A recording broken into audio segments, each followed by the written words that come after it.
The U.S. Army already fields an impressive array of weapons.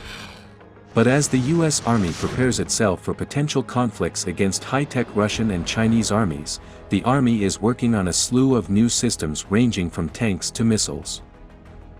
The result will be the gradual disappearance of the familiar weapons born during the Cold War, the Abrams tanks and Apache helicopters that symbolize America's arsenal. In their place will be a new generation of weapons. Here are 5 that we will likely see in the coming years. 1. Next Generation Combat Vehicle. Since the 1980s, the backbone of the Army's armor force has been the M1 Abrams tank and M2 Bradley infantry fighting vehicle. Both designs have been upgraded and modernized over the years. The latest M1A2 has far better sensors and electronics than a 1980s M1, but these are essentially 40-year-old designs meant to stop a Soviet tank assault across the Fulda Gap. The counterinsurgency, small wars, of the past 2 decades has made armor secondary to infantry boots on the ground, but as the US refocuses on the prospect of mechanized, big war, against Russia and China, there is new love for tanks. The Army's Next Generation Combat Vehicle program aims to create a 21st-century armor fleet, including a new main battle tank, infantry fighting vehicle, self-propelled gun and even robot tanks.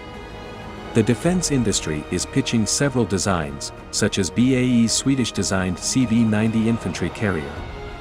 But whatever vehicles are chosen will reflect the enormous changes in technology over the past 4 decades, active protection systems to stop anti-tank missiles, tactical networks, and even drones as an integral part of the vehicle systems. And for a really futuristic design, take a look at DARPA's Ground X Vehicle Technologies program, and the conceptual art of a tank that looks like a dune buggy. 2. Maneuver Short-Range Air Defense. Snuggled under the protection of the U.S. Air Force, and facing low-tech opponents like the Taliban, the Army's tactical air defenses have lapsed since the Cold War. But with the proliferation of drones, and the threat of high-tech Russian and Chinese aircraft and helicopters, the skies aren't looking so friendly for the ground pounders. For now, the Army is opting for a stopgap solution that mounts Stinger anti-aircraft missiles on a Stryker light armored vehicle. But the Army plans to mount directed energy weapons, lasers, on the Stryker, which can engage targets more quickly than missiles, and don't run out of ammunition, except for electricity. 3. Robot tanks. These were once the stuff of science fiction.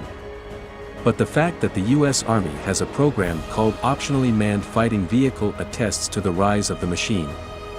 The Army already has a robot test vehicle, an armed, remote-controlled M113 armored personnel carrier, and is vigorously pursuing autonomous trucks that can haul supplies without a driver.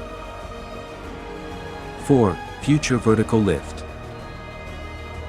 Just as Cold War-era M1 tanks are being replaced, so are the Apache and Blackhawk helicopters that comprised Army aviation.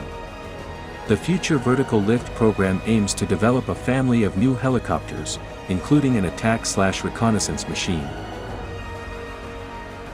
5. Long-range artillery and hypersonic missiles.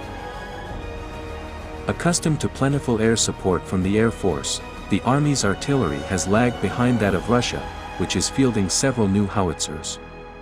But instead of big guns that can shoot out to 20 miles like the M109A6 Paladin 155mm self-propelled howitzer, the Army is talking of cannon that can hurl a shell 1,000 miles. Whatever the exact range will be, it's likely the Army will be deploying artillery that can reach hundreds of miles, which vastly extends the lethal zone in which enemy troops must operate.